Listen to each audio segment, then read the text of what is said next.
Welcome, everyone. I'm excited to kick off our session today with Mega Goal 3.2, focusing on writing. Today's topic is Unit 7, Everyone Makes Mistakes. This is the first slide, so I just want to warmly welcome you all and introduce what we'll be exploring. We'll be looking at how making mistakes is a natural part of the learning process and how we can improve our writing skills. We'll cover some key ideas and practical tips to help us grow as writers. So, let's get started and enjoy the journey together. Welcome to Slide 2. Today I want to share a personal story about a mistake I made that taught me a valuable lesson.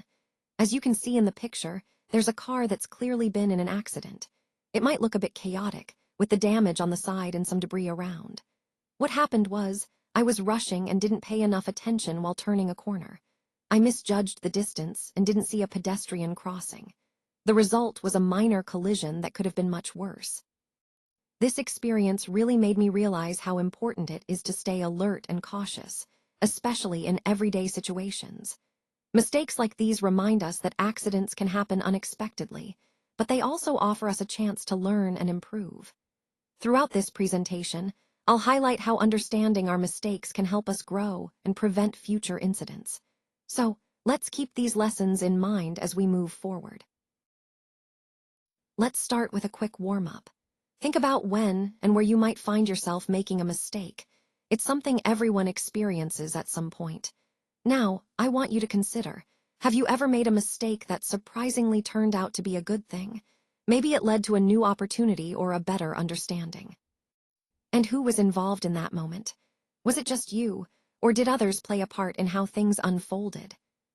These questions are important because they remind us that mistakes are often not just setbacks, but can be valuable learning experiences. Throughout this presentation, we'll explore how embracing our errors and the people involved can lead to growth and unexpected success. So, keep these ideas in mind as we move forward.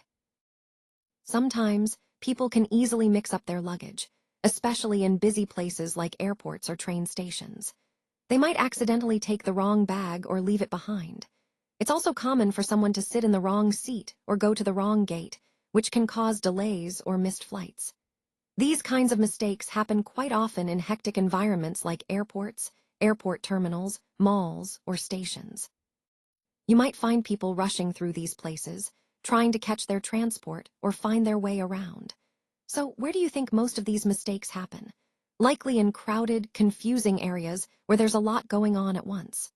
Recognizing these common errors helps us understand how important it is to stay alert and organized when traveling or navigating busy public spaces. It's all about being aware of your surroundings and keeping track of your belongings and your schedule to avoid unnecessary stress. So there I was at the airport terminal, just minding my own business, when something unexpected happened. I noticed a person who looked remarkably like me, and what's more, he had the same family name. Naturally, I was curious, so I struck up a conversation. As we got to know each other, we started sharing stories and backgrounds. To our surprise, we discovered that we were actually descendants of the same family. It was a moment of connection that I never could have anticipated. What's truly remarkable is that I ended up gaining not just a new acquaintance, but a close friend and a relative, someone I would have never met if I hadn't accidentally picked up the wrong coat. This experience highlights how chance encounters can lead to meaningful relationships and how small mistakes or coincidences can change the course of our lives. It ties into the overall theme that sometimes the most unexpected events open doors to new connections and opportunities we never imagined. Now let's look at this scene and what it tells us about these two individuals. They are over 30, which suggests they are quite experienced travelers. You can tell because of their behavior. One is casually browsing the duty-free shops, which is something many seasoned travelers do to pass the time or pick up last-minute items. The other person quickly heads to the information desk after realizing he doesn't have the right coat, showing he knows how to handle travel mishaps efficiently. These actions, browsing comfortably and quickly seeking help, are typical signs of people who are used to navigating airports and travel environments. Overall, Their behavior reflects confidence and familiarity with travel routines, reinforcing the idea that they are seasoned travelers, which ties into our broader discussion about travel experience and preparedness. In this slide, I want to walk you through the final part of my story, which includes my thoughts and reflections. It's always interesting to see how our perceptions evolve after uncovering the truth. Next, I'll share the actual outcome of what happened, the factual result that confirms or challenges our initial assumptions. Then I'll reveal the second clue I discovered, the one where I noticed someone looked vaguely familiar and shared the same family name. It was a subtle hint, but enough to make me think there was more to this than a simple coincidence. Before that, I found the first clue quite interesting. Someone had mistakenly taken a coat that was much lighter than the one I was supposed to meet him in, which led me to check the label. When I did, I realized I'd never seen that coat before, which made me start questioning what was really going on. And finally, I want to emphasize how this initial scene set the tone for everything that followed. It's a reminder that small details often hold the key to bigger mysteries, and paying close attention helps us piece together the full story. This entire process ties back to our overall theme. Staying observant and curious can lead to surprising discoveries. Yes, it is, because as mentioned, there is clear evidence that they looked alike and shared the same family name. This suggests a close relationship, possibly familial, which helps us understand the connections between these individuals. Recognizing these similarities and shared names is important because it supports the idea that they might belong to the same family or lineage, adding depth to our overall understanding of the historical context we're exploring. So, this point emphasizes the importance of visual and nominal similarities when piecing together family histories or relationships in this era. So, this slide is about a moment when I faced a setback for the first time in my life. I failed the exam, which was a new and difficult experience for me. What's important to understand here is why that happened. I didn't put in enough effort to study for the final exam. Instead of focusing on my preparation, I chose to spend my time playing with friends. This highlights a common mistake, prioritizing fun over responsibilities. It also connects to the overall theme of this presentation, which is about the importance of discipline and time management. Sometimes, we learn the most from our failures, and I certainly did in this case. This experience taught me a valuable lesson about balancing enjoyment with necessary commitments. Let's look at an example. Imagine you're asked to write a descriptive account of an event. The goal here is to bring the event to life with vivid details. But beyond just recounting what happened, you also want to speculate.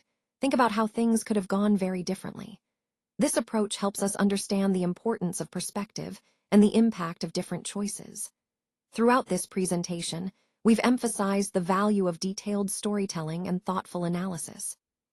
By practicing this method, we can better appreciate the nuances of events and the many possible outcomes, which is crucial for developing critical thinking and strategic planning skills. When you write a personal account or narrative, it's important to follow some key steps to make your story effective and engaging. First, focus on explaining your points thoroughly, but in a conversational way, so your audience feels connected to your story. Highlight the most important concepts, making sure they stand out so your listeners understand what truly matters. And as you do this, remember to connect these points back to the overall theme of your presentation, showing how your personal story supports your main message.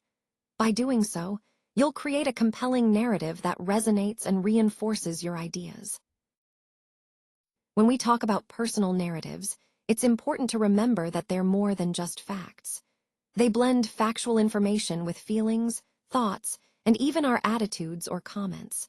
This combination helps the listener or reader really connect with the story. Now, to make your narrative more engaging, it's crucial to draw the reader's attention and create a sense of closeness. How do we do that? By directly addressing them, asking questions, making comments, or sharing your own thoughts and images. This approach makes the story feel more personal and immersive. Also, when describing a person, don't just focus on their physical appearance. Instead, try to describe different aspects. What they do, how they behave, what their attitude seems to be. You can reveal a lot about someone's feelings and mindset through their behavior, gestures, and reactions. Remember, the goal is to give a full, rich picture, not just how someone looks, but who they are inside. This makes your narrative more genuine and relatable, tying into the overall theme of creating vivid, meaningful stories. Let's take a closer look at how our fact, feeling, and thought are interconnected. When we encounter a fact, it's an objective piece of information, something we can verify and agree upon. But our feelings and thoughts about that fact can vary greatly depending on our perspective or experiences. For example, a fact like the project deadline is next Friday might trigger different feelings, excitement, anxiety, or indifference, depending on who we are. Those feelings then influence our thoughts, shaping how we interpret the situation. Recognizing this connection helps us understand that our emotional responses aren't just random. They're linked to our perceptions of the facts. And by being aware of this, we can better manage our reactions and approach situations more thoughtfully. This concept ties into the overall theme of emotional intelligence and how understanding our internal responses can lead to better decision-making and communication. No, there isn't a regular pattern. What this means is that our brain doesn't follow a strict sequence when processing facts and feelings or thoughts. Instead, it integrates these elements as needed, depending on the situation. So, sometimes a fact might trigger an emotional response, and other times, our feelings might influence how we interpret a fact. It's a flexible, dynamic process. This highlights how interconnected our cognitive and emotional systems are, which is a key theme throughout this presentation. Understanding this integration helps us appreciate the complexity of human thinking and decision-making. All right, for your homework, please refer to the workbook, specifically Exercise M, on page 298. This exercise is designed to help reinforce what we've covered today. Take your time to work through it carefully. The key points here are to apply the concepts we've discussed in a practical way, making sure you understand how they fit into the bigger picture. Remember, the goal is to deepen your understanding and ensure you're comfortable with the material. Doing this exercise will also prepare you for future topics, as it connects directly to the overall theme of the presentation, practical application and integration of knowledge. So, I encourage you to approach it thoughtfully and thoroughly. Good luck, and I look forward to seeing your progress.